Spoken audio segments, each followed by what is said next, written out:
আমার যুবক ছেলেরা, স্কুল কলেজগামী ইউনিভার্সিটিগামী ছাত্ররা খুব ভালো করে শোনো, আল্লাহ পাক কি বলছেন। কিয়ামতের দিন বলতে থাকবে, হায় রে, যদি আমি যদি অমুককে বন্ধু বলে গ্রহণ না করতাম কতই না ভালো হতো। অমুকরে বন্ধু বলে গ্রহণ করেছিলাম, সে করলোটা কি? লাকাদ আযাল্লানি আনিয যিকরি বা'দা ইয জাআনি ওয়া কানা আশ-শাইতানু লিল ইনসানি খাযুলা। এই তো আমাকে প্ররোচিত করেছিল, সেই নসিহত আমাকে মানতে দেয়নি যা আমার কাছে এসেছিল। আমি যে কথাগুলো শুনলাম, কোরআনের কথা, হাদিসের কথা, রাসূলের কথা, এই বন্ধুটা এই আমাকে ফিরায় রাখছে, বলছে যে না, এগুলি মৌলবাদীদের কথা, এগুলো শোনো কি, কোরআনের কথা, এগুলি কি মানবে, এই জাতীয় কথা বলে আমাকে ফিরায় রেখেছে। এই জন্য আল্লাহর বিধান হচ্ছে, আল্লাহর বিধান অনুযায়ী রাসূলের অনুসরণ যারা করেছে তাদের সঙ্গেই বন্ধুত্ব হওয়া দরকার। অসৎ চরিত্রের বন্ধু হিসাবে কাউকে গ্রহণ করলে পরে পরকালে জাহান্নামে যাওয়া ছাড়া পথ থাকবে না। অসৎ বন্ধুদের সঙ্গে চলাফেরা করার কারণে যারা দ্বীনকে অস্বীকার করেছে, দ্বীন বোঝে নাই, কিয়ামতের দিন যখন জাহান্নামে যাবে, জাহান্নামের ভেতরে এক ফাঁকে শয়তানের সঙ্গে দেখা হয়ে যাবে। কার সাথে দেখা হবে? মিস্টার ইবলিস। এই মিস্টার ইবলিসের সঙ্গে জাহান্নামে দেখা হয়ে যাবে। দেখা হওয়ার সাথে সাথে এরা বলবে, বেটা তুই তো সর্বনাশ করেছিস আমাদের ওয়াসওয়াসা দিয়া। শয়তানের কিন্তু দেখা যায় না, কিন্তু ওখানে দেখে বলবে যে তুমি তো আমার এই সর্বনাশটা করছো। শয়তান জবাবে বলবে, وقال الشيطان لما قضي الأمر إن الله وعدكم وعد الحق। চূড়ান্ত ফয়সালা হয়ে যাওয়ার পর শয়তান বলবে, দেখো আল্লাহ ওয়াদা করেছিলেন হক, ওয়াদা, তার ওয়াদা ছিল একদম সত্য। ওয়া'আদতুকুম ফাখলাফতুকুম, আর আমিও একটা ওয়াদা করেছিলাম, আমি তা আজকে খেলাফ করলাম। অর্থাৎ আল্লাহ যে ওয়াদা করেছিলেন সে ওয়াদা ছিল খাঁটি। আল্লাহ ওয়াদা করেছিলেন কিয়ামত হবে, ঈমানদার সেদিন মুক্তি পাবে, আর কাফের জাহান্নামে যাবে, একথা আল্লাহ বলেছিলেন। তোমরা আল্লাহর কথা মানো নাই, আমি যা বলেছিলাম, আমার কথা ছিল পরকাল বলে কিছু নাই, ইট, ড্রিঙ্ক অ্যান্ড বি মেরি, খাও আর ফুর্তি করো জনমের মতো। এই বেলা ভাই মদ খেয়ে নাও, কাল নিশীথের ভরসা কই, চাঁদনি জাগিবে যুগ যুগ ধরি, আমরা তো আর রব না সই। ঢালো সুরা সখী, মিটাও পিয়াসা, পাইকারি দরে ঢালো, জনমের মতো খাও। এই কথাগুলি আমি বলেছিলাম। আর আমি বলেছিলাম পরকাল নাই, আখিরাত নাই, জীবন বিধান বলতে এগুলি কিচ্ছু না, এগুলি সব ছেড়ে দাও। এই যে বলছিলাম, আমি আজকে ওয়াদা ভঙ্গ করলাম। وما كان لي عليكم من سلطان, আর আমার কাছে তো কোনো দলিল ছিল না, ক্ষমতাও ছিল না। আল্লাহর কাছে ক্ষমতা ছিল।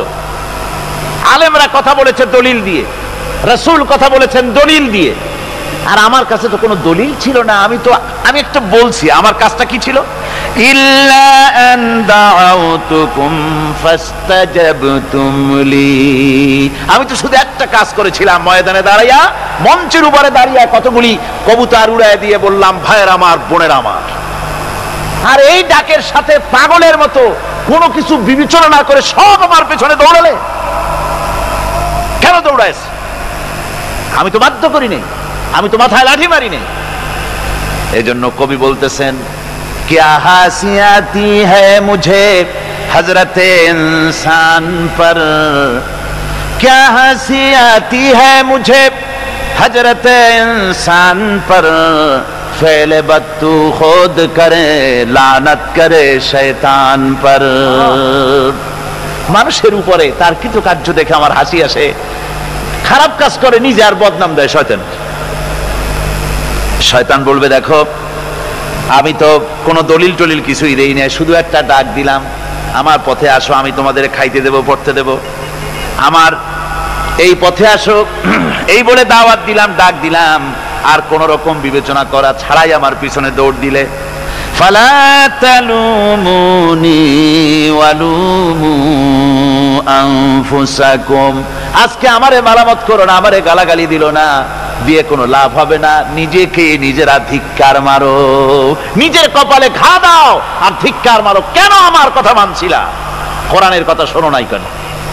একটু জোরে সরে দরুদ শরীফ পড়েন। সালাতুন ইয়া রাসূলুল্লাহ আলাইকুম, সালামুন ইয়া হাবিবাল্লাহ আলাইকুম। তাড়াতাড়ি করেন। সালাতুন ইয়া রাসূলুল্লাহ, আমিন বলেন। وقال الضعفاء للذين استكبروا إنا كنا لكم تبعا। জাহান্নামের ভিতরে নেতাদের সঙ্গে দেখা হয়ে যাবে, তখন অনুসারীরা বলবে, ও আমার নেতারা, তোমার অনুসরণ করেছিলাম। ইন্না কুন্না লাকুম তাবান, আমরা তো তোমার অনুসারী ছিলাম, যা বলছো তাই শুনেছি। তুমি বলেছো অমুকের বাড়ি আগুন লাগাও, আগুন লাগাইছি। তুমি বলেছো পোস্টার লাগাও, সারা রাত পোস্টার লাগাইছি।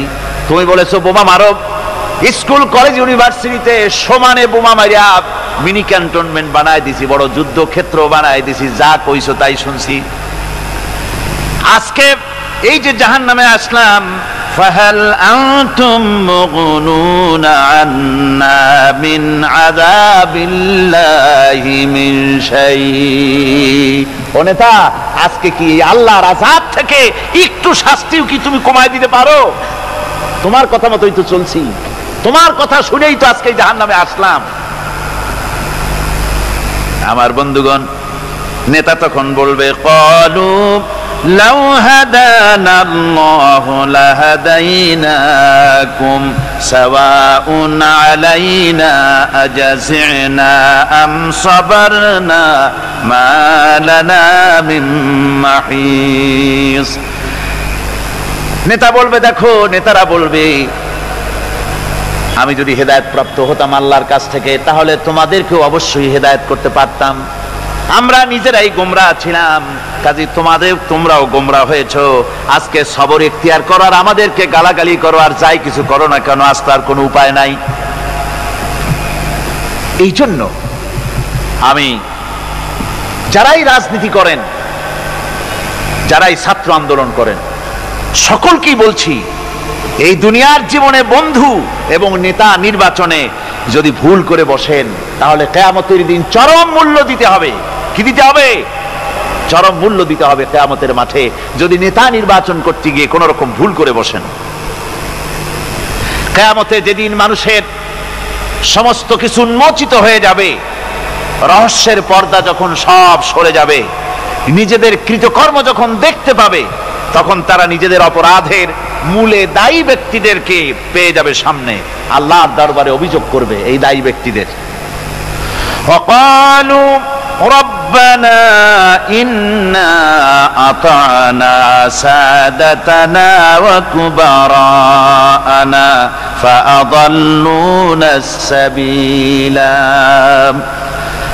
তারা ফরিয়াদ করে বলবে, অনুসারীরা ফরিয়াদ করে বলবে, আয় আল্লাহ, আমরা দুনিয়ায় আমাদের এই সমাজপতি আর এই নেতাদের অনুসরণ করেছিলাম, অনুসরণ করে এদের পেছনে আমরা চলেছি, আর এই সমাজপতি আর এই নেতারাই আমাদেরকে তোমার রাস্তা থেকে দূরে সরায় রেখেছে। আমার যে সমস্ত নেতৃবৃন্দ এখানে আছেন, ভালো করে শুনুন, যারা ইসলামী আন্দোলনকে যারা বিশ্বাস করেন না, পছন্দ করেন না, আর যে সব অনুসারীরা আছেন ইসলামী আন্দোলন পছন্দ হয় না, তারাও ভালো করে শোনেন, আল্লাহর কালামের কথা কাজে লাগবে। অনুসারীরা আল্লাহর দরবারে ফরিয়াদ করবে, রব্বুল আলামিন, এরাই আমাদেরকে গোমরাহ করেছে, তোমার রাস্তা থেকে আমাদেরকে সরায় দিয়েছে। হে আমাদের রব, রব্বানা আতিহিম দিফাইন মিনাল আযাবি ওয়ালআনহুম লানান কাবীরা। আয় আল্লাহ, আমাদের যে শাস্তি হবে তার থেকে ডবল আযাব এই নেতাগুলি দাও, আর তোমার কঠিন লানত এদের উপরে করো। এরা আমাদেরকে গোমরাহ করেছে, তোমার রাস্তায় চলতে দেয় নাই। এরা মাঠে ময়দানে বক্তৃতা করেছে, আমরা মিটিং এর আয়োজন করেছি, আসরে রক্ত চলে যায়, মাগরিবে রক্ত চলে যায়, নেতা একবারের জন্য বলে নাই আজান দাও আমরা সবাই নামাজ পড়ি, বলে জোরে বলেন, বলে। ও অনুসারী ভাইরা ভালো করে শোনো, ওই নেতা নামাজের জন্য বলে না, চরিত্র তৈরি করার জন্য বলে না, মা বাপের খেদমতের জন্য বলে না, বরং হাতে অস্ত্র তুলে দেয় শিক্ষকদের জনমের মতো শিখাইবার জন্য। সমস্ত কলেজ ইউনিভার্সিটিগুলি সব এখন মিনি ক্যান্টনমেন্ট। ইউনিভার্সিটি সহ প্রায় 180টার মতো শিক্ষাঙ্গন, শিক্ষা প্রতিষ্ঠান সন্ত্রাসের কারণে বন্ধ। একটা একটা করে একটু একটু খুলতেছে, সব সন্ত্রাসের কারণে। আর এই সন্ত্রাস কারা করছে?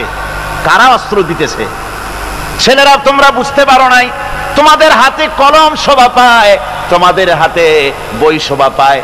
তোমাদের হাতের কলম তুলে নিয়ে হাতে যারা স্ট্যান্ড গান তুলে দেয়, তারা তোমাদের বন্ধু নয়, নেতা নয়, বরং তারা তোমাদের জীবনের দুশ্মন।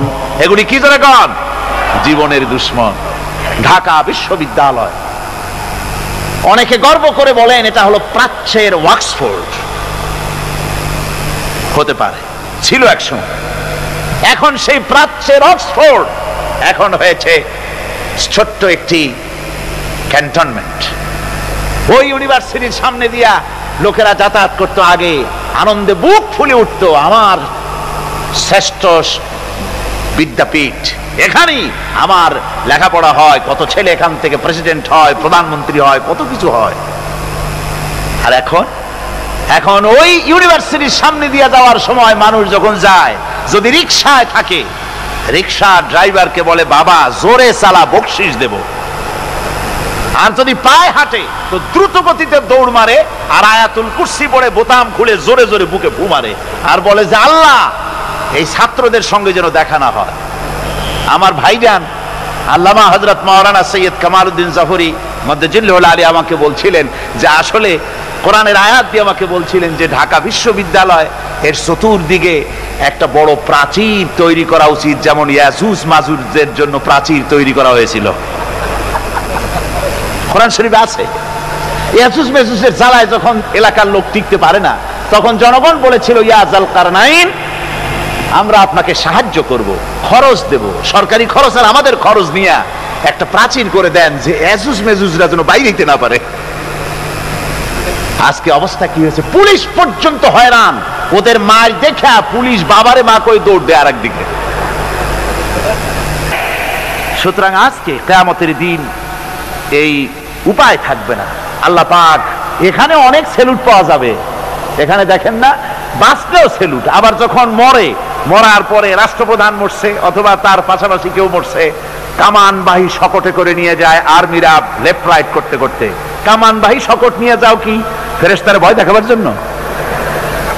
এরপরে কবরের মধ্যে থুয়ে আবার তোপ দাগায়, কামান দাগায়, বিরাট বিরাট আওয়াজ করে, আর বিরাট জোরে সেলুট মারে। মেয়েরা, তোমরা সেলুট মারতেছো হাত দিয়া, ফেরেশতারা কি দিয়া মারবে তা তো তুমি জানো না। আমরা বহুত দেখছি, কত দেখলাম। ফুলের মালা আর ফাঁসির রশি খুবই পাশাপাশি, বেশি দূরে না। আমার বন্ধুগণ, কোরআনে কারিমে আল্লাহ রাব্বুল আলামিন বলেন, এই নেতারা কিয়ামতের দিন অনুসারীরা বলবে, কাফেরেরা বলবে, ফাকালাল্লাযীনা কাফারু রব্বানা আরিনাল্লাযাইনি আযাল্লানা মিনাল জিন্নি ওয়াল ইনস। কাফেরেরা বলবে, অর্থাৎ মহাসত্যের অমান্যকারীরা, তারা বলবে, হায় আল্লাহ, আমাদের দেখায় দাও জেনেদের ভিতর থেকে আর মানুষের মধ্য থেকে আমাদেরকে গোমরা করলো কারা। নাজআলহুমা তাহতা আকদামিনা লিয়াকুনা মিনাল আসফালিন। আমরা আজকে তাদেরকে পদদলিত করব, যাতে তারা নিচে পড়ে থাকে। আমার ভাইয়েরা, এই জন্য আল্লাহ ভীরুদের বন্ধু এবং নেতা নির্বাচন করতে গিয়ে খবরদার ভুল করবেন না। কোরআনে কারীম থেকে আমি আপনাদের সামনে পেশ করতেছি, আল্লাহ ভীরুদের সঙ্গে মহব্বত যদি করেন, এই মহব্বত টিকে থাকবে। আর যদি আল্লাহ ভীরু মুত্তাকি লোক ছাড়া অন্যদের সঙ্গে যদি মহব্বত হয়, এই মহব্বত টিকবে না, বরং শত্রুতায় পরিণত হয়ে যাবে। কিয়ামতে এটা কি হবে? শত্রুতায় পরিণত হয়ে যাবে। কোরআনে কারীম বলছে, الأخلاء يومئذ بعضهم لبعض عدو إلا المتقين আল্লাহ ভীরু মুত্তাকি ব্যতীত সকল বন্ধু সেদিন শত্রুতে পরিণত হয়ে যাবে, আর সেই দিন কেউ কারো সাহায্যও পাবে না। এরপরে যখন দেখবে যে নেতাও আযাব কমাইতে পারলো না, খালি খালি শয়তানকেও গালাগালি দেওয়া হবে, নেতাদেরও গালাগালি দিয়ে টিয়া আযাবে অস্থির হয়ে গিয়ে, অসহ্য হয়ে গিয়ে তখন সবাই মিলে বলবে, নেতাও বলবে আর ওই কি কয় অনুসারীরাও বলবে, ربنا أخرجنا نعمل صالحا غير الذي كنا نعمل আয় আল্লাহ রাব্বুল আলামিন, মেহেরবানি করে আমাদেরকে এখান থেকে একটু বের করে দাও। এইবার যদি জমিনে যেতে পারি তাহলে যা করেছি তার বিপরীত করব, অর্থাৎ যত খারাপ কাজ করেছি আর করব না, এবার ভালো ভালো কাজ করব। দয়া করে জমিনে আবার পাঠায় দাও, আমাদের এই আযাব আরো সহ্য হয় না। আল্লাহ পাক বলবেন, আওয়ালাম নুআম্মিরুকুম মা ইয়াতাযাক্কারু ফি, তোমাকে কি আমি হায়াত দিয়েছিলাম না, লম্বা হায়াত পেয়েছিলে, তার ভিতরে ইচ্ছে করলে ভালো ভালো কাজ তোমরা করতে পারতে, তা যখন করো নাই এখন আর ফিরে যাওয়ার পথ নাই, দুনিয়ায় ফিরে যেতে পারবে না।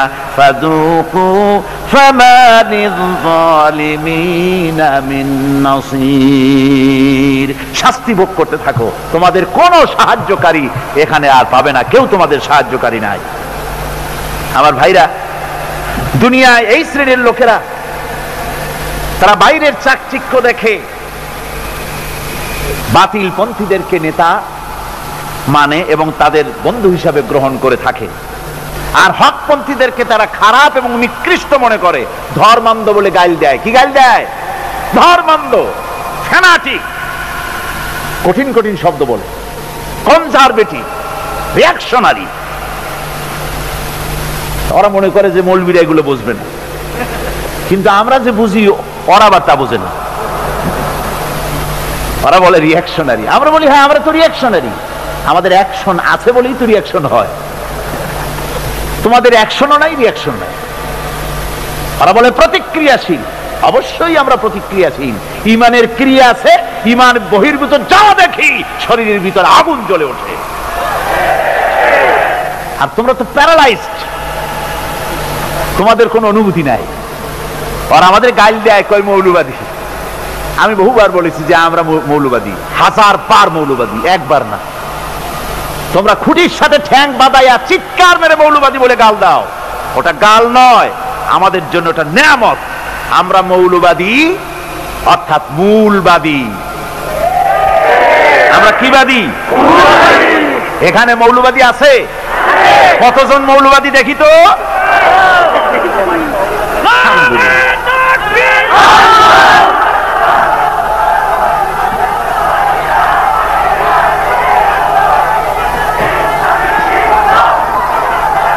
আমার ভাইয়েরা, মৌলবাদী হচ্ছে মূলবাদী। বসেন বসেন বসেন।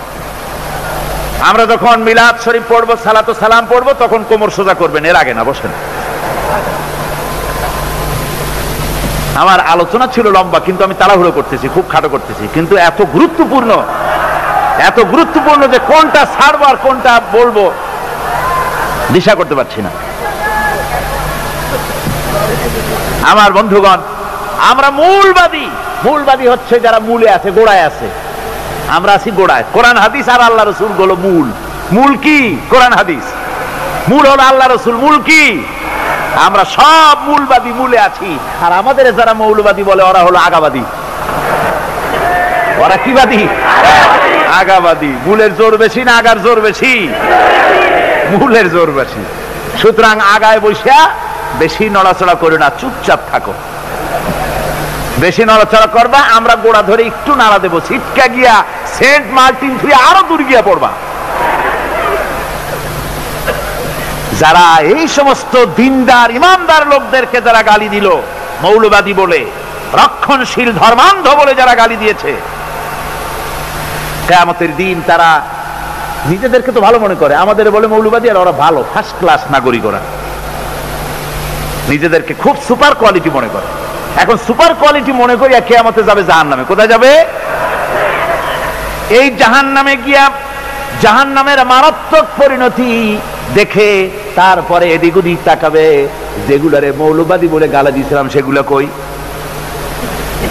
আল্লাহ পাক বলেন ওয়াকালু মা লানা লা নারা রিজালান কুন্না নাউদ্দুহুম মিনাল আশরার। ওরা এদিক ওদিক তাকাবে আর বলবে, যেগুলারে গালি দিছিলাম, নিকৃষ্ট বলতাম, যেগুলাকে ঘৃণা করতাম, সেই লোকগুলা কই? তাদেরকে তো দেখতেছি না। ইত্তাখাযনাহুম সিখরিয়া আম যাগাত আনহুমুল আবসার। আমরা তো দুনিয়ায় তাদেরকে সবসময় ঠাট্টা করতাম, বিদ্রুপ করতাম, এই যে মৌলবাদী যায়, এই তো মোল্লা যায়, মোল্লা বলে গালি দেয়, হ্যাঁ নামাজ রোজা করে, কি একটা একেবারে আউটডেটেড, কোনো পদেরই না। এইভাবে গালি দিতাম যেগুলারে, তাদের দেখছি না কেন? ওদের ঠাট্টা করতাম সব সময়। মিয়া সাহেব, এই কথাগুলো কি আমার না কার? আল্লাহর কথা, কত বাস্তব কথা। বলবে যেগুলোর এইভাবে ঠাট্টা করতাম, লম্বা জামা গায়ে দেয়, মুখে দাড়ি রাখে, নামাজ পড়ে, ইসলামী আন্দোলন করে, এই জন্য গালি দিতাম, ঠাট্টা করতাম, এগুলো দেখি না কেন? না আমাদের চোখে ভ্রম ঘটছে, দেখি না কেন? ওরা গেল কই? এইভাবে করে তারা জাহান্নামের ভিতরে খুঁজতে থাকবে। পরক্ষণে ক্ষুধা এবং তৃষ্ণায় অস্থির হয়ে গিয়ে তারা বেহেশতের মধ্যে পরিচিত লোকগুলি দেখতে পাবে। ওই তো যেগুলির গাল দিছিলাম, মন্দ বলতাম, নিকৃষ্ট বলতাম, মৌলবাদী বলতাম, ধর্মান্ধ বলতাম, তাদের তো ওই দেখা যায়। এরপরে জাহান্নামের ভেতরে বসে এই লোকগুলি কি বলবে? আল্লাহ পাক কোরআন শরীফে শোনায় দিলেন। ওরা পিপাসায় আর ক্ষুধার যন্ত্রণায় অস্থির হয়ে গিয়ে বলবে, ওয়ানাদা আসহাবুন নারি আসহাবাল জান্নাহ আন আফিদু আলাইনা মিনাল মা আও মিম্মা রাযাকাকুমুল্লাহ। জাহান্নামীরা চিৎকার দিয়ে ডেকে বলবে, ও জান্নাতীরা, আমরা দোজখে পড়ে ক্ষুধার জ্বালায়, পিপাসার জ্বালায় শেষ হয়ে গেলাম। আল্লাহ তোমাদেরকে যে পানি দিয়েছেন, খাবার দিয়েছেন, ওর থেকে একটু খাবার আর একটু পানি আমাদেরকে নিক্ষেপ করো বা ঢেলে দাও। বেহেশতীরা তখন বলবেন, ক্বালু ইন্নাল্লাহা হাররামাহুমা আলাল কাফিরিন। শুনে রাখো, আল্লাহ রাব্বুল আলামিন কাফেরদের জন্য জান্নাতের এক ফোঁটা পানিও হারাম করে দিয়েছেন। তোমাদের জন্য আজকে জান্নাতের খাদ্য এবং পানীয় তোমাদের জন্য না, হারাম। এবার বেহেশতীরা বলবে, ওয়ানাদা আসহাবুল জান্নাতি আসহাবান নার। জান্নাতীরা জাহান্নামীদেরকে ডেকে বলবে, ও জাহান্নামীরা, আন ক্বাদ ওয়াজাদনা মা ওয়াদানা রাব্বুনা হাক্কান। আমরা আল্লাহ পাক যা ওয়াদা করেছিলেন সব ওয়াদা অনুযায়ী পেয়েছি। আল্লাহ বলেছেন দিন কায়েমের জন্য যদি কষ্ট করা লাগে কষ্ট করো। আমরা কষ্ট করেছি, রাত জেগে তাহাজ্জুদের নামাজ পড়েছি, আমরা জিহাদ করেছি, ময়দানে শাহাদাত বরণ করেছি, কত কষ্ট করেছি। আল্লাহ বলেছেন এর নিয়ামত জান্নাত দেব। আল্লাহ তার ওয়াদা অনুযায়ী জান্নাতের নিয়ামত আমাদের দিয়ে দিয়েছেন। ফাহাল ওয়াজাদতুম মা ওয়াদা রাব্বুকুম হাক্কান। ও জাহান্নামীরা, তোমরাও কি আজ তোমাদের প্রতি আল্লাহর যে ওয়াদা ছিল তা ঠিক মতো পেয়েছো কিনা? তোমাদের প্রতি ওয়াদা ছিল, আল্লাহর সঙ্গে যদি নাফরমানি করো, ইসলামী আন্দোলনের লোকদের সঙ্গে যদি বিরোধিতা করো, কোরআন যদি অমান্য করো, আল্লাহর বিধানের সঙ্গে যদি উল্টা পাল্টা করো, আর রসুলের পথ যদি না ধরো, তাহলে জাহান্নামে যাবে। এই যে ওয়াদা ছিল সে ওয়াদা তোমরা পাইছো কিনা ঠিক মতো? ক্বালু নাম। তারা বলবে যে হ্যাঁ পেয়ে গেছি। আজকে তো আর কোনো উপায় নাই। সুতরাং আমার ভাইয়েরা, বন্ধুত্বের প্রশ্নে, নেতা মানার প্রশ্নে আমি দ্বিতীয় দিনে বোধহয় বলছিলাম, নেতা মানবো রসুলকে, নেতা কারে মানবো? যারা বলেন কারে? আর রসুলের অনুসরণ করে যারা নেতৃত্ব দেবে তাদেরকে মানবো, অন্য কাউকে নেতা বলে মানবো না। বন্ধু মানবো তাদেরকে। বন্ধু কারে মানবো, কারে বন্ধু বানাবো আল্লাহ বলবেন, আমি বলবো না। সামনের দিকে বন্ধু কারে বানাইতে হবে আল্লাহ পাক তাও বলে দিয়েছেন। এখন আমি বলতে চাই, মহাসত্যের অস্বীকারী, খোদাদ্রোহী, সন্তানের প্রতি ইমানদার পিতা যদি স্নেহের এতটুকু দুর্বলতা দেখায়, আল্লাহ তাও বরদাস্ত করেন না। কথা বুঝতে পেরেছেন? খোদাদ্রোহী সন্তান, ইমানদার পিতা তার প্রতি এতটুকু স্নেহ বাৎসল্য আল্লাহ বরদাস্ত করেন না। যেমন যেমন হযরতে নূহ আলাইহিস সালামের সময়, বন্যার সময় তার অবাধ্য সন্তান যখন চলে যেতেছিল, পিতৃস্নেহে তিনি তার ছেলেকে ডাকলেন। বন্যা শুরু হয়ে গেছে, ছেলেকে ডেকে বলছেন, ইয়া বুনাইয়ার কামানা ওয়ালা তাকুম মাআল কাফিরিন। বেটা আয় আয়, তাড়াতাড়ি আয়, জাহাজে ওঠ, আর কাফেরদের সাথে তুই যাস না। কিন্তু নাফরমান ছেলে পিতার নসিহত মানলো না, বাপের কথা শুনলো না। সে তখন বলল, সাআবি ইলা জাবালিন ইয়াসিমুনি মিনাল মা। আমি পাহাড়ের উপরে গিয়ে উঠতেছি, সেখানে গিয়ে আমি পানি থেকে আত্মরক্ষা করব, আমি আপনার সাথে যাব না। পিতা হযরতে নূহ আলাইহিস সালাম শেষবারের মতো অবাধ্য ছেলেকে আল্লাহর পথে ফিরে আসার জন্য যথার্থ পথ দেখায় দিলেন, যথার্থ কথাটা তাকে শোনায় দিলেন। তিনি বললেন, লা আসিমাল ইয়াউম মিন আমরিল্লাহি ইল্লা মান রাহিম। আল্লাহ পাকে হযরত নূহ আলাইহিস সালাম বলছেন, আল্লাহ সেই কথা কোট করতেছেন, আজ আল্লাহর আযাব থেকে বাঁচানোর জন্য কেউ নাই। যাকে তিনি দয়া করে বাঁচাবেন, তিনি ছাড়া এই গজব থেকে কেউ বাঁচতে পারবে না। ও ছেড়ে পাহাড়ে জায়গা ঠাই পাবা না। আল্লাহ যদি রহমত না করেন, কেউ এই আজ এত বড় বন্যা থেকে, প্লাবন থেকে কেউ বাঁচাতে পারবে না। আমি এক কিতাবের মধ্যে দেখেছিলাম, একটা রিসালার ভিতরে দেখেছি, হযরতে নূহ আলাইহিস সালাম তার বন্যার সময় যখন পানি যখন শেষ হয়ে গেল, মনে পড়ে গেল একটা বুড়ির কাছে আমি ওয়াদা করেছিলাম জাহাজে তুলে নেব, কিন্তু তার কথা তো আমি ভুলে গেছি। যখন জমিনে তিনি নামলেন, দেখলেন সমস্ত বিল্ডিং গুলি যা কিছু আছে, গাছপালা সব শেষ হয়ে গেছে, মানুষ সব শেষ হয়ে গেছে। মনে পড়লো বুড়ির কথা, হারে তার কথা তো ওয়াদা করেছিলাম সাথে নেব, কিন্তু ভুলে গেছি। হঠাৎ তিনি দূরে দেখতে পেলেন একটা ছোট্ট ঝুপড়ির মতো মনে করলেন, যেখানে পাহাড় পর্যন্ত নড়বড়ে হয়ে গেছে, ছোট্ট ঝুপড়িটা সেখানে টিকলো কি করে? কাছে গেলেন, ভেতরে মানুষ আছে বলে মনে হলো। কাছে গিয়ে ভিতরে জিজ্ঞেস করলেন, কে? জবাব এলো, আমি এই ঘরের মালিক, বৃদ্ধা এক বুড়ি, আমি এক মহিলা, তুমি কে? উনি বললেন, আমি আল্লাহর পয়গম্বর হযরত নূহ আলাইহিস সালাম। বুড়ি বলছেন, ওগো আল্লাহর পয়গম্বর, আমার মনে হয় আমি ঠিকই বুঝতে পেরেছি, পয়গম্বরেরা কখনো মিথ্যা ওয়াদা করেন না।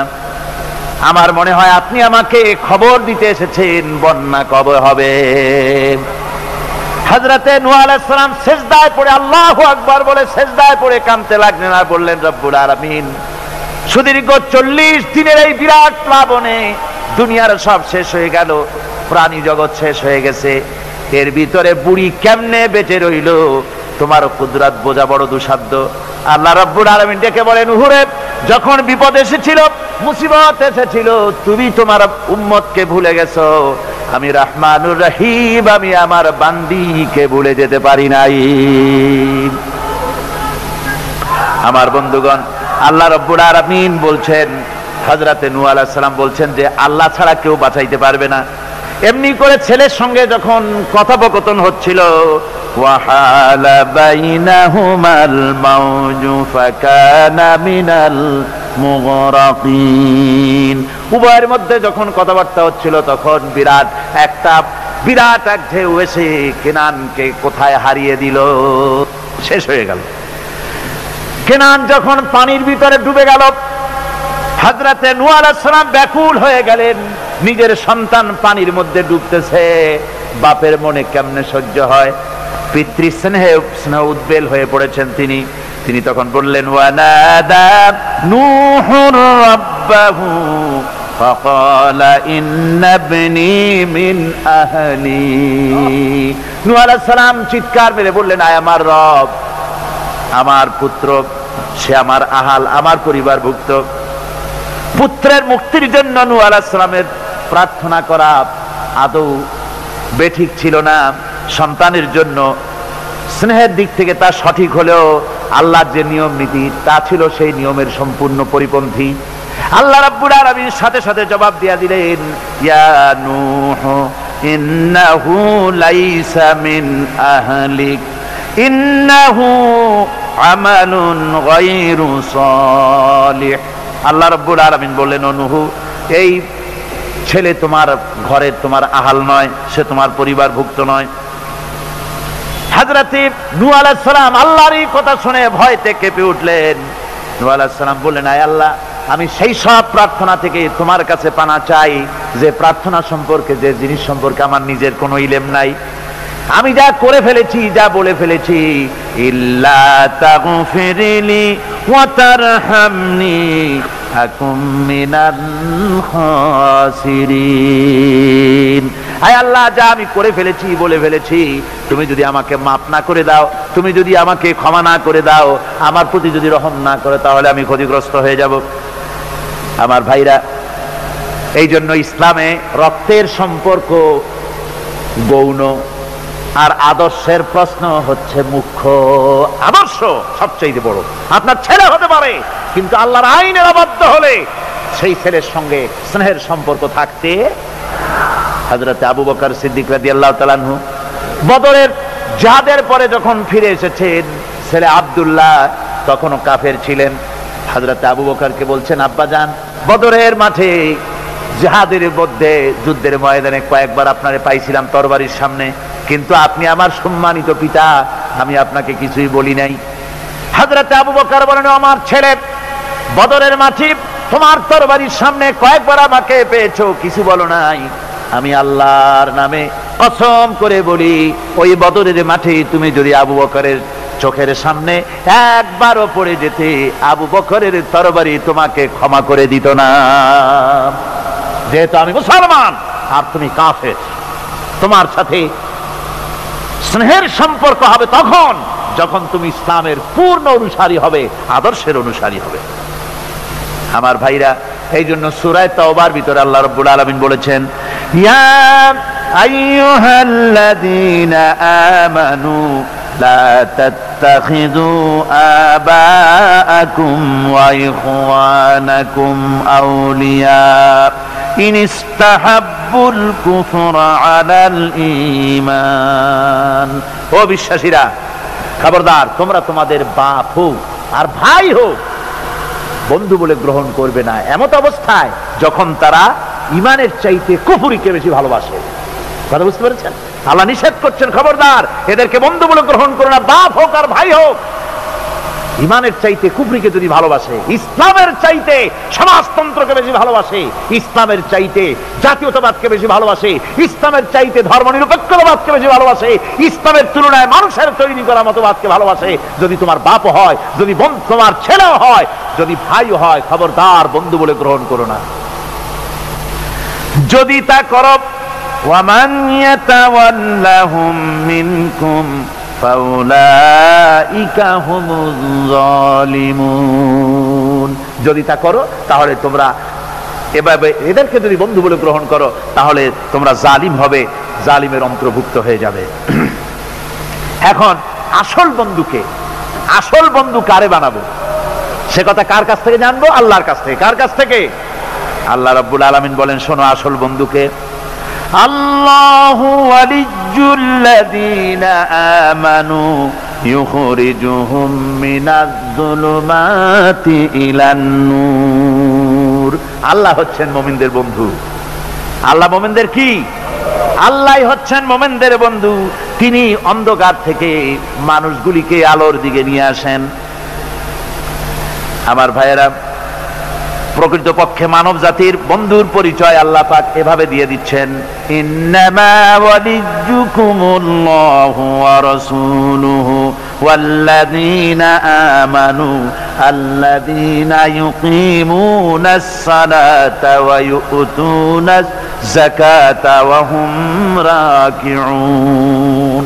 প্রকৃতপক্ষে বন্ধু হবে, প্রকৃতপক্ষে বন্ধু হচ্ছেন আল্লাহ, রাসূল এবং মুমিন। আল্লাহ বলেন, আল্লাহ, রাসূল আর মোমেন, এরাই হবে বন্ধু। আর মোমেন আবার কে? মোমেনের পরিচয় আল্লাহ দিচ্ছেন। মোমেনের পরিচয় দাবি করার বিষয় না, মুমিনের পরিচয় হচ্ছে এভাবে, আল্লাযীনা ইউকিমুনাস সালাতা ওয়া ইউতুনাজ যাকাত। মুমিন হচ্ছে সেই যে নামাজকে প্রতিষ্ঠা করে আর যাকাতকে আদায় করে, আর তারা রুকুকারীও, এরাই হচ্ছে মুমিন। সুতরাং এই মুমিনদের সঙ্গে বন্ধুত্ব স্থাপন করো, মুমিন ছাড়া আর কারোর সাথে বন্ধুত্ব স্থাপন করো না।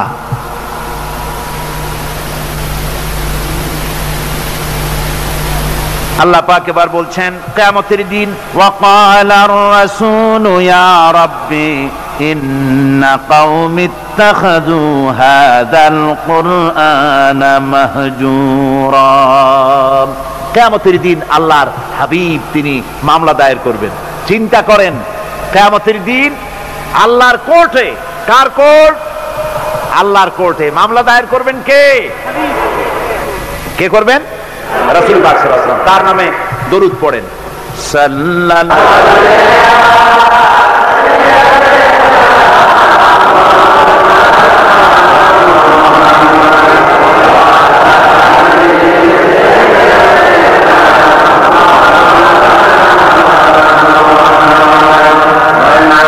সাল্লাল্লাহু আলাইহি ওয়াসাল্লাম আল্লাহর দরবারে নালিশ পেশ করবেন। আমি তাড়াতাড়ি করে শেষ করছি, দাঁড়াবেন না, বন্ধ করে দেব। দাঁড়ালে কিন্তু আমার মুড অফ হয়ে যায়, আপনারা জানেন। আপনারা মেহেরবানি করে, আমি রাত অনেক হয়েছে বুঝতে পারছি, খুব তাড়াতাড়ি করে শেষ করে দিচ্ছি। রুকুটা শেষ হতে বোধহয় আর 2-3টা কি 4টা আয়াত বাকি আছে মাত্র। ধৈর্য ধরতে পারবেন না? আল্লাহ পাক বলেন কিয়ামতের দিন রাসূল নালিশ দায়ের করবেন, মামলা দায়ের করবেন আল্লাহর দরবারে। বলবেন, আয় আল্লাহ, আমার জাতি, আমার কওম এই কোরআনকে উপহাসের বস্তু বানায় নিয়েছিল। وَكَذَلِكَ جَعَلْنَا لِكُلِّ نَبِيٍّ عَدُوًّا مِّنَ الْمُجْرِمِينَ وَكَفَى بِرَبِّكَ هَادِيًا وَنَصِيرًا। আর এইভাবে করে আমি প্রত্যেক নবীদের জন্য দুষ্কৃতকারীদেরকে দুশমন বানিয়ে দিয়েছি। ওয়াকাফা বিরাব্বিকা হাদিয়ান ওয়া নাসীরা। আর সত্য পথ প্রদর্শনের জন্য আর সাহায্য করার জন্য আমি আল্লাহ আপনার জন্য যথেষ্ট। কোরআন, এই জাতি কোরআনকে উপহাসের বস্তু বানিয়েছে, তার মানে কি? তার মানে হচ্ছে কোরআনের তেলাওয়াতকে তারা বন্ধ করেছে, কোরআনের প্রতি, কোরআন থেকে তারা দূরে সরে গিয়েছে। তারা কোরআনে কারীমকে, কোরআনের পরিবর্তে তাদের গানের আসর তাদের কাছে মজা লাগে, কবিতা পাঠের আসর, গানের আসর, পুঁথি পাঠের আসর, নাচ, নাটক, গল্প ইত্যাদি তাদের কাছে মজা লেগেছে। আমার কোরআনকে তারা ছেড়ে আপনার কোরআনকে তারা উপহাস করেছে। এই উপহাস করার কারণেই মুসলমানদের এই চরম অবনতি। আল্লামা ইকবাল বলেছেন, वो जमाना में मुअज़्ज़ज़ थे मुसलमान होकर और तुम खार बने हो तारिके कुरआन होकर। সে যুগের মানুষেরা কোরআনকে সম্মান করে দুনিয়ার বুকে মর্যাদা তারা পেয়েছিলেন, আর আজকে কোরআনকে, অমক কোরআনকে না মেনে কোরআন থেকে দূরে সরে গিয়ে মানুষেরা আজ চরমভাবে জিল্লতির মধ্যে পড়ে গিয়েছে। কাজী আল্লাহ রাব্বুল আলামিনের নবী কিয়ামতের দিন মামলা দায়ের করবেন, বড় মুশকিল হয়ে যাবে মুসলমানদের জন্য, বিপদে পড়ে যেতে হবে। সেজন্য রসুল যে মামলা দায়ের করবেন, ওই মামলায় যেন আমরা আসামি না হয়ে যাই, তার জন্য আমাদের দায়িত্ব হলো কোরআন পড়তে হবে, কোরআন বুঝতে হবে, আর কোরআন অনুযায়ী নিজেদের জীবনকে পরিচালিত করতে হবে। যারা এই কোরআনকে মানবে না, কোরআনের ফয়সালা অনুযায়ী জীবনের ফয়সালা করবে না, তাদের সম্পর্কে আল্লাহ পাক বলেছেন, ওয়ামান লাম ইয়াহকুম বিমা আনজালাল্লাহু ফাউলাইকা হুমুজ জালিমুন। যারা এই কোরআন দিয়ে, এই বিধান দিয়ে বিচার ফয়সালা করে না, তারা জালিম, তারা কাফের, তারা ফাসিক, যারা নাকি কোরআন দিয়ে বিচার ফয়সালা করে না। সুতরাং কোরআনের একটি রাজ কায়েম করার জন্য চেষ্টা করতে হবে, সম্মিলিতভাবে চেষ্টা করতে হবে, যাতে করে সমাজে কোরআনের রাজ কায়েম হয়ে যায়। শুধু তেলাওয়াতের মাধ্যমে নয়, বরং বাস্তবে কোরআনকে জমিনে প্রতিষ্ঠার জন্য সর্বাত্মক প্রচেষ্টা চালাতে হবে মুসলমানদেরকে। আমরা কি সেই প্রচেষ্টা চালাতে রাজি আছি? জোরে বলেন, রাজি আছি? আল্লাহ রাব্বুল আলামিন বলেন, আমি প্রত্যেক নবীর জন্য দুষ্কৃতকারীদেরকে দুশমন বানায় দিয়েছি, অর্থাৎ এই দুশমনি চলতে থাকবে। হঠাৎ করে ফেরেশতারা এসে জমিনে দিন কায়েম করে দিয়ে যাবেন, এজন্য সংগ্রাম করতে হবে, এজন্য কষ্ট করতে হবে। আর আল্লাহ পাক বলেন, নবীকে বলছেন আপনাকে সাহায্য করার জন্য, সত্য পথ দেখাবার জন্য আর সাহায্য করার জন্য আমি আল্লাহ আপনার জন্য যথেষ্ট। যখন দিন কায়েমের জন্য সংগ্রামে মানুষ লিপ্ত হয়ে যাবে, আল্লাহ পাক বলেন শত্রুদের হাতে অসহায় করে আমি তোমাদের ছেড়ে দেব না। ওয়া কানা হাক্কান আলাইনা নাসরুল মুমিনিন, মুমিনদের সাহায্য করা আমি আল্লাহর জন্য ওয়াজিব। মুমিনদের জন্য সাহায্য করা আল্লাহর কি হক। আল্লাহ বলেন আমি মুমিনদেরকে সাহায্য করব, ভয় পাইও না। ওয়ালা তাহিনু ওয়ালা তাহজানু ওয়া আনতুমুল আলাউনা ইন কুনতুম মুমিনিন, কোনো ভয় নাই, কোনো চিন্তা নাই।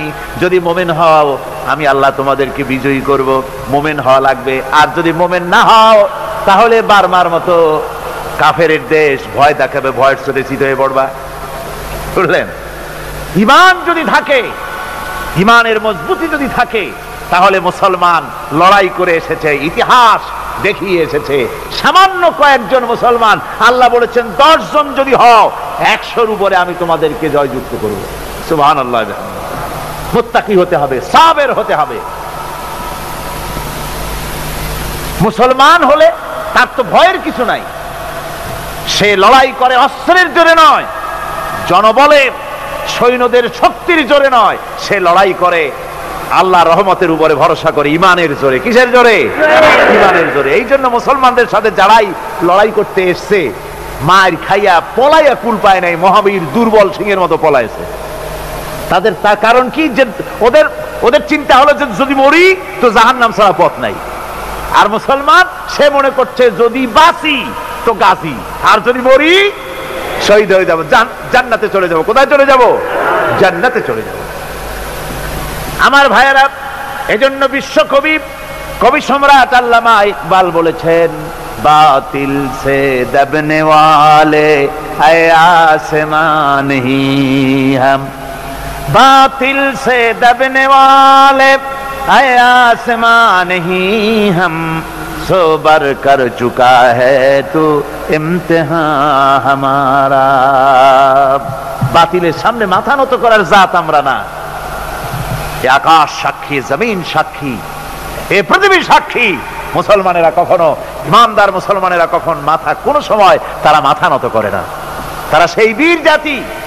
দস্ত দস্ত है दरिया भी न छोड़े हमने, दस्त दस्त है दरिया भी न छोड़े हमने, बहरे जुल्मत में दौड़ा दिए घोड़े हमने।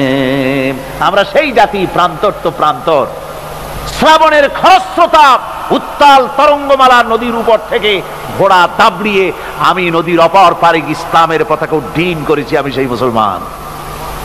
সুতরাং আল্লাহ রাব্বুল আলামিন বলেন, ইয়া আইয়ুহাল্লাযীনা আমানু ইন তানসুরুল্লাহা ইয়ানসুরকুম, ও বিশ্বাসীরা তোমরা যদি আল্লাহর মদদ করো আল্লাহ তোমাদের মদদ করবেন। তোমরা আল্লাহর সাহায্য করো, আল্লাহ তোমাদের সাহায্য করবে। আল্লাহর কি সাহায্য করবেন আপনারা? আল্লাহর দান কম হয়েছে না চাউল কম হয়েছে? কি সাহায্য করবেন? আল্লাহর সাহায্য মানে ইসলামের সাহায্য। আপনি যদি ইসলামের সাহায্য করেন, আল্লাহ রাব্বুল আলামিন আপনাকে সাহায্য করবেন। আর সাহায্য এমন ভাবে করবেন, ইতিহাসে বহু কথা আছে, আমি সংক্ষেপ করে দিচ্ছি। বদরের প্রান্তরে মাত্র কয়জন মুসলমান, আল্লাহ পাক তাদেরকে কিভাবে জিতালেন। আল্লাহ পাকের ওই কবি বলতেছেন, ফেজায়ে বদরে পয়দা কুন ফেরেশতে তেরি নুসরত কো उतर सकते गर्दों से कतर अंदर कतर अभी। বদরের প্রান্তরে মুসলমানদের ঈমান ছিল, ওই ঈমান যদি তোমরা আনতে পারো তাহলে আমি আল্লাহ রাব্বুল আলামিন কাতারে কাতারে ফেরেশতা তোমাদের জন্য অবতীর্ণ করে দিতে পারি। জোরে কোন সুবহানাল্লাহ। وقال الذين كفروا لولا نزل عليه القرآن جملة واحدة كذلك لنثبت به فؤادك ورتلناه ترتيلا। শেষ হয়ে আসছে। আল্লাহ পাক বলছেন যে কাফেরেরা তারা বলে যে এই ব্যক্তির উপরে কোরআন একসাথে সবটা নাজিল হইল না কেন, সবগুলি কোরআন একসাথে নাজিল হইল না কেন, 30 পারা পুরাটা, এই যে একটু একটু করে নাজিল হয় এইটা কি? তাদের ধারণা যে এটা মুহাম্মদ সাল্লাল্লাহু আলাইহি ওয়াসাল্লামের বানানো, ওই টুকটাক করে রাতের বেলায় শিখাই টুকাই দেয়। ওই যে প্রথম রুকুতে আমি বলেছি আল্লাহ পাকের কথা থেকে, ওই রকম কেউ শিখায় দেয় সেইভাবে। আর আল্লাহর জ্ঞানে যদি আল্লাহরই হবে তাহলে তিনি তো সবটাই দিতে পারতেন, একটু একটু করে দিচ্ছেন কেন? আল্লাহ পাক জবাবে বলেন কাযালিক, এরূপ ভাবে এরকম করা হচ্ছে এই জন্যে, লিনুসাব্বিতা বিহি ফুআদাকা, যাতে করে আমি আপনার মন মগজের ভিতরে এটাকে ধীরে ধীরে ভালোভাবে হৃদয়ঙ্গম করায় দিতে পারি। ওয়ারাত্তালনাহু তারতিলা, আর এইভাবে আলাদা আলাদা করে সুন্দর করে বিভিন্ন অংশে এটাকে আমি সজ্জিত করে দিয়েছি। অর্থাৎ সমস্ত শরীয়তটা, কোরআনটা একসাথে যদি নাজিল হয়ে যেত, সমস্ত হুকুম আহকামগুলি দিশাহারা হয়ে যেত, মানুষ এটা পালন করা সম্ভব ছিল না। এর ব্যাখ্যা আছে, সে ব্যাখ্যা আমি দিতে পারলাম না সময়ের অভাবে। ওয়ালা ইয়াতুনাকা বিমাসালিন ইল্লা জিনাকা বিল হক ওয়া আহসানা তাফসীরা, আর এর ভিতরে একটা কল্যাণময়তাও আছে। তাহলে এই যেই লোকগুলি আপনার কাছে আসে আর নানান কথাবার্তা বলে, নতুন নতুন কথা বলে, আশ্চর্যজনক প্রশ্ন তোলে, সুতরাং একসাথে নাজিল করে যিনি তা কি কি করে হতো? ওরা যখন প্রশ্ন তোলে আর বিভিন্ন কথা নিয়ে আসে, আমি সঙ্গে সঙ্গে তার জবাব দেই এবং সঠিকভাবে আমি আপনার সামনে সেই কথাগুলি বক্তব্যকে স্পষ্ট করে তাদের সামনে আমি তুলে ধরি। আল্লাযীনা ইউহশারুনা আলা বুজুহিহিম ইলা জাহান্নাম উলাইকা শাররুম মাকানাও ওয়া আযাল্লু সাবিলা, আর কিয়ামতের দিন যাদেরকে উল্টো করে জাহান্নামে ফেলানো হবে, ঠ্যাং উপরের দিকে দিয়া আর মাথা নিচের দিকে দিয়া উল্টো করিয়া জাহান্নামে ফেলানো হবে, আর এটা হবে তাদের জন্য অত্যন্ত নিকৃষ্ট জায়গা। ওয়া আযাল্লু সাবিলা, তাদের পথ ছিল চূড়ান্তভাবে ভ্রান্ত। এই উল্টা করে ফেলাবে কাদেরকে? যারা নাকি কোরআনের আয়াতগুলিকে উল্টা উল্টা অর্থ করেছে। কথা বুঝতে পেরেছেন? কোরআন শরীফকে বিকৃত করেছে, মানুষকে বিভ্রান্ত করেছে, কোরআনের আয়াতগুলি নিয়ে উল্টা উল্টা অর্থ করেছে। কিয়ামতের দিন এদেরকে উল্টা করিয়া জাহান্নামের মধ্যে নিক্ষেপ করা হবে। দেখেন না, আজকে উল্টা অর্থ করা হচ্ছে ধর্ম নিরপেক্ষতার সপক্ষে। কয় যে কোরআন শরীফে আছে ধর্ম নিরপেক্ষতা করতে হবে, বলে কোথায় আছে? কয় লাকুম দীনুকুম ওয়ালিয়া দীন। এখন স্লোগান দেওয়ার সময় নাই তো। এখন বিষয়টা হচ্ছে এই উল্টা কথা তারা বলতো বলতো যে লাকুম দীনুকুম ওয়ালিয়া দীন। এখন আপনারা বলেন লাকুম দীনুকুম ওয়ালিয়া দীন এটা কোন সূরা? সূরা কাফিরুন। এখানে কি? এখানে বিষয়টা হচ্ছে কাফেরেরা বলছিল যে হে মুহাম্মদ সাল্লাল্লাহু আলাইহি সাল্লাম, আসো ধর্মের ব্যাপারে আমরা কিছুদিন তুমি আমাদের এই মূর্তিগুলো পূজা করো, আর আমরা কিছুদিন তোমার হারাম শরীফের মধ্যে যাইয়া মসজিদে হারামে গিয়া কিছু সময় তোমাদের নামাজ টামাজ পড়ে দিয়ে আসবো না। অর্থাৎ ধর্মটা আমরা 50-50 ভাগাভাগি করে নেই। আল্লাহ রাব্বুল আলামিন তার জবাবে বললেন, নবী ওদের শোনায় দেন, লাকুম দীনুকুম ওয়ালিয়া দীন। পড়েন সবাই, লাকুম দীনুকুম ওয়ালিয়া দীন। তোমাদের ধর্ম তোমাদের জন্য, আমাদের ধর্ম আমাদের জন্য। এটা তো পক্ষের কথা। এখানে নিরপেক্ষ আছে নাকি কোথাও? নিরপেক্ষ আছে? এখানে নিরপেক্ষর কথা নাই। আমার ভাইরা, ধর্ম নিরপেক্ষ মতবাদ কোন মানুষের মতবাদ নয়। মুসলমান তো দূরের কথা, কোন মানুষের মতবাদ এটা নয়। মানুষ একমাত্র নাস্তিক ধর্ম নিরপেক্ষ হতে পারে। মানুষ কেমনে ধর্ম নিরপেক্ষ হবে? যারা হিন্দু তাকে ধর্মের পক্ষেই থাকতে হবে নাকি? হিন্দু যে সেই ধর্মের কোন দিকে থাকবে? পক্ষে। মুসলমান ধর্মের কোন দিকে? খ্রিস্টান ধর্মের কোন দিকে? ধর্মের ব্যাপারে নিরপেক্ষতার মানে কি? নিরপেক্ষ হলো মাঝখানের পথ। আপনি রাস্তা দিয়ে যান, Chittagong to Dhaka highway, motorway, এই মোটরওয়ে দিয়ে যাওয়ার সময় হয় লেফটিস্ট হন না হয় রাইটিস্ট হন, হয় ডান দিক দিয়ে যান না হয় বাম দিক দিয়ে যান। আপনি যদি কোন যে আমি বামপন্থীও না আমি ডানপন্থীও না, আমি নিরপেক্ষ মাঝখানে দাঁড়ায় থাকবো। ঢাকা চট্টগ্রামের রাস্তার মাঝখানে যদি দাঁড়ায় থাকেন তাহলে আপনার এই নিরপেক্ষতার স্বাদ মিটায় দেবে ট্রাক বাবাজি। এক ধাক্কা মারিয়া রাস্তার সাথে জনমের মতো ধর্ম নিরপেক্ষতার সাপ মিটায় দেবে। অনুরূপ ভাবে ইসলাম ভালো লাগে ইসলামের পক্ষে আসেন, ইসলাম ভালো না লাগে বাড়েই যান। হিন্দু ধর্ম ভালো লাগে থাকেন হিন্দু ধর্মে, পছন্দ না হয় চলে যান। ধর্মের হয় পক্ষে আসেন না হয় বিপক্ষে চলে যান। ধর্মের ব্যাপারে নিরপেক্ষ হয়ে দাঁড়ায় থাকবেন রাস্তার মাঝখানের মতো, শয়তানে এক লাথি মেরে জাহান্নামে ফেলে দেবে। সুতরাং ধর্ম নিরপেক্ষ মতবাদ কোন মানুষের মতবাদ নয়, এর দ্বারা মানুষের ধর্মের নিরাপত্তা দেওয়া যায় না। যায়? যদি তা যেত তাহলে ভারতে দিতে পারত না। বাংলাদেশের ধর্ম নিরপেক্ষতাবাদের ওস্তাদ কারা? ভারত। ওই ভারতের থেকেই এখানে আমদানি হয়েছে তাদের মহব্বতের লোকেদের মাধ্যমে, ঠিক কিনা? সুতরাং ধর্ম নিরপেক্ষ মতবাদ যে দেশ থেকে আসছে সে দেশে কি ধর্ম নিরপেক্ষতাবাদ দিয়ে সে দেশের জনগণ বিভিন্ন ধর্মের লোকেরা শান্তিতে আছে? জোরে বলেন আছে? নাই।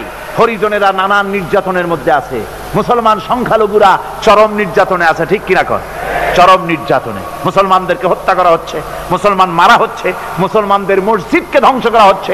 এ পর্যন্ত 500-এর উপরে মসজিদকে তারা মন্দির বানাইছে, বাবরি মসজিদকে তারা রামের জন্মস্থান বানাইছে, আবার শুনতে পাচ্ছি দিল্লি শাহী মসজিদকে তারা কৃষ্ণের জন্মস্থান বানায় ছাড়বে।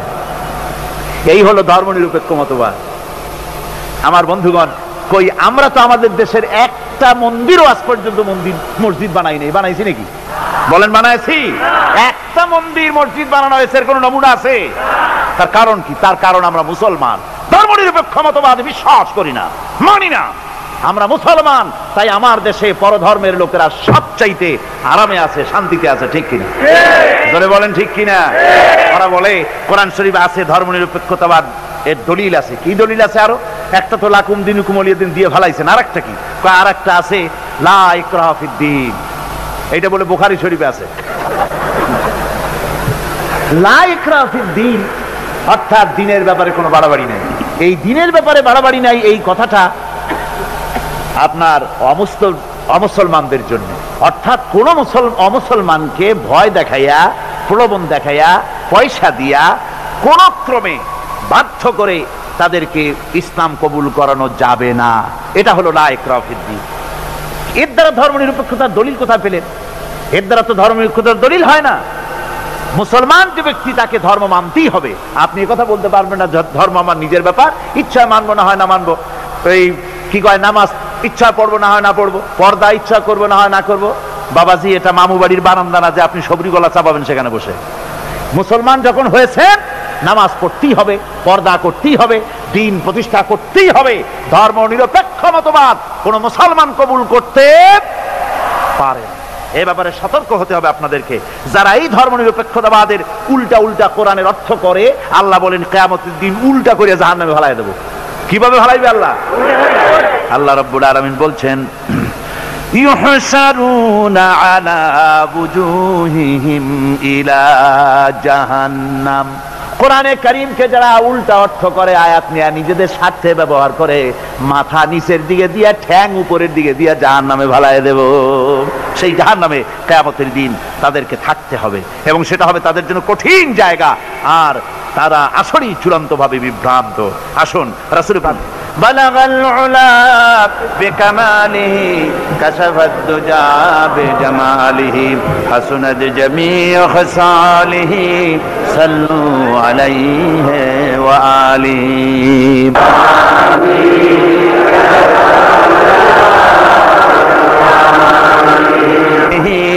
সাল্লু আলাইহি ওয়া আলিহি। আজকে এক সুখবর আছে আপনাদের জন্য। আজকে একজন মহিলা সহ 4 জন, মোট 5 জন অমুসলিম ইসলাম কবুল করতে এসেছেন।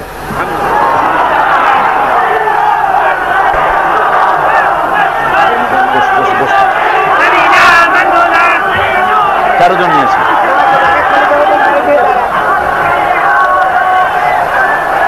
আপনারা বসেন, আমি 4 জনকে দাঁড় করাবো।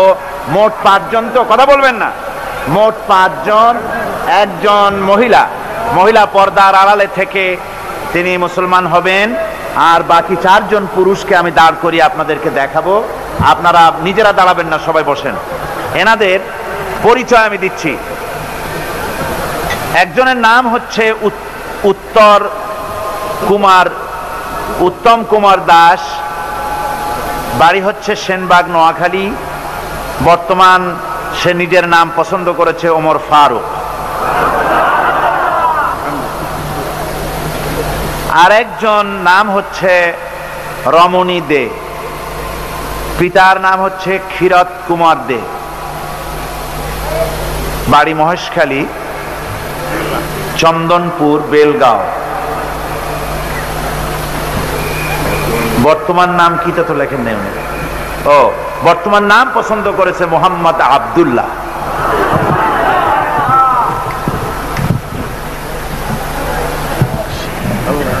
আর একজন হচ্ছেন খ্রিস্টান, তার নাম হচ্ছে জোহন রোমিও রডারিক্স, বাড়ি নোয়াখালী। বর্তমান নাম তিনি পছন্দ করেছেন মোহাম্মদ আজিজুল হক। আর একজন পূর্বের নাম হচ্ছে পান্নালাল রায়, বখতারহাট, সন্দ্বীপ। বর্তমান নাম পছন্দ করেছেন ওমর ফারুক। আর মহিলা যিনি, তার পুরাতন নাম রীতা চাকমা, পিতা শুভ বিহারী চাকমা, রাঙ্গামাটি। বর্তমান নাম তিনি পছন্দ করেছেন সেলিনা আক্তার। যিনি, যে মহিলা ইসলাম কবুল করবেন, তিনি আমাদের সাথে সাথে এখানে আমরা যা পড়ব এটা আপনি উচ্চারণ করবেন আমাদের সাথে সাথে। মহিলা ক্যাম্পে তিনি আছেন, ওখানে বসে আপনি উচ্চারণ করবেন। আর আপনারা দাঁড়ান।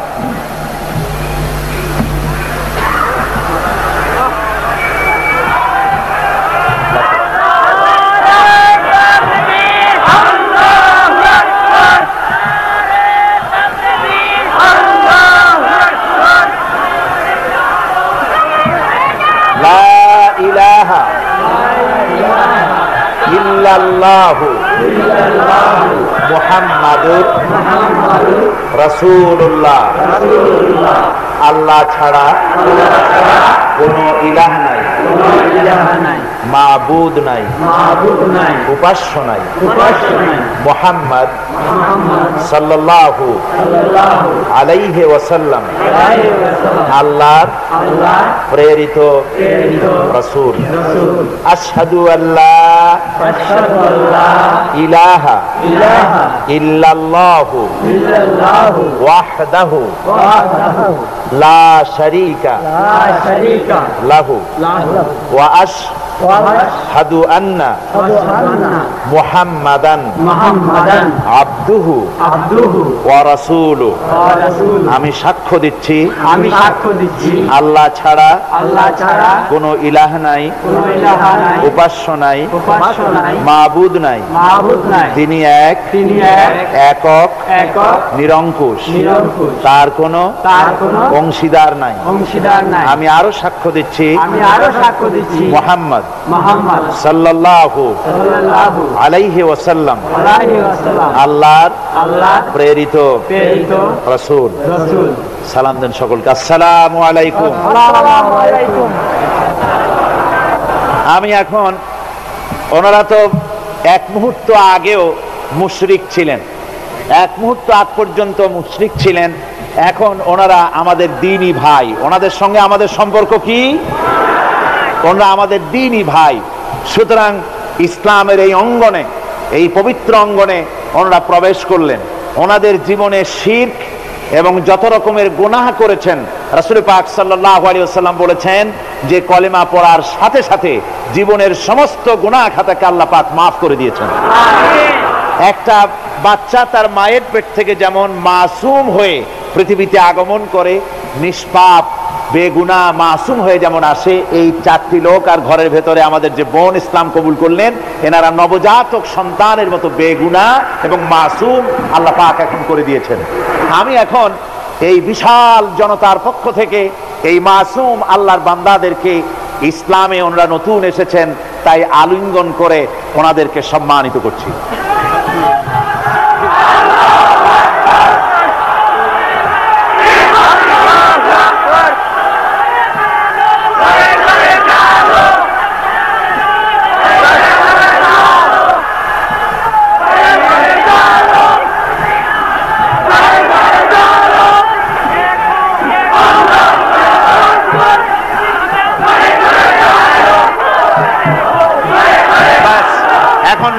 হবে মোনাজাতের আগে রব্বানা যালামনা আনফুসানা ওয়া ইন লাম তাগফির লানা ওয়া তারহামনা লানাকুনান্না মিনাল খাসিরিন রব্বানা লা তুযিগ কুলুবানা বা'দা ইয হাদাইতানা ওয়া হাব লানা মিন লাদুনকা রাহমাতান ইন্নাকা আনতাল ওয়াহ্হাব। রব্বুল আলামিন, এই ঠান্ডাকে উপেক্ষা করে তোমার লক্ষ লক্ষ জনতা কষ্ট করে এখানে বসে দীর্ঘক্ষণ আজকে তোমার কালাম শুনেছে, কোরআনে পাক শুনেছে। হায় আল্লাহ রাব্বুল আলামিন, মেহেরবানি করে আমাদের সকলকে আহলে কোরআন বানায়া দাও, আমাদের সকলকে কোরআন সহি করে তেলাওয়াতের তৌফিক দাও, কোরআনকে বোঝার তৌফিক দাও, কোরআন আমল করার তৌফিক দাও। যখন মরে যাব কোরআন শুনতে শুনতে মরার তৌফিক দাও। যখন কবরে চলে যাব কোরআনের নূর দিয়া অন্ধকার কবরকে আলোকিত করে দিও আল্লাহ। কিয়ামতে কোরআনের ছায়া আমাদের নসিব করে দিও, কোরআনের সুপারিশ কিয়ামতের ময়দানে আমাদের নসিব করে দিও। রব্বুল আলামিন, কোরআন যার মাধ্যমে পেলাম সেই বিশ্ব নবী সরওয়ারে কায়নাত রাহমাতুল লিল আলামিন, তার দরবারে এই মাহফিলের সালাম তুমি পৌঁছায়া দাও। রব্বুল আলামিন, আমরা যারা মা বাপ হারাইছি, আমাদের মধ্য থেকে মা বাপ যাদের কবর হয়ে গেছে, দয়া করে তাদের কবরগুলিকে জান্নাতের টুকরা বানায়া দাও। রব্বুল আলামিন, এই মাহফিলের কর্তৃপক্ষ প্রতি বছর কোরআনের খেদমত করে, কোন বছর তাদেরকে তুমি ঋণগ্রস্ত রাখনি, এবারও যেন এই কঠিন বাজারে, দ্রব্য মূল্যের বাজারে যেন তারা মাকরুজ না থাকে, ঋণগ্রস্ত না থাকে। তোমার বান্দাদেরকে দিল বড় করে সাহায্য দেওয়ার তৌফিক দিয়ে দিও আল্লাহ।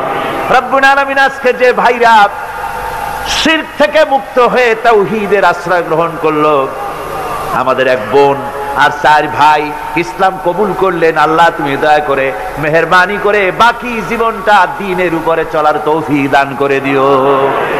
ইসলাম কবুল করার জন্য যদি কোনো বিপদ মুসিবত তাদের জন্য আসে, তুমি তাদের সাহারা হয়ে যেও আল্লাহ। রব্বুল আলামিন, আগামীকাল এ মাহফিলের শেষ দিন, রব্বুল আলামিন তোমার এই কোরআনের মাহফিলের ইজ্জত তুমি রক্ষা করো, এর আজমত বাড়িয়ে দিও, এর সম্মান বাড়িয়ে দিও। লোকেদেরকে পঙ্গপালের মতো চতুর্দিক থেকে মানুষের উত্তাল ঢেউ এই মাঠে যেন কালকে উপচে পড়ে, সকলকে আসার তৌফিক দিও। কোরআনের তোমার দরবারে থাকতে পারি, তুমি তৌফিক দান করে দিও। কোরআন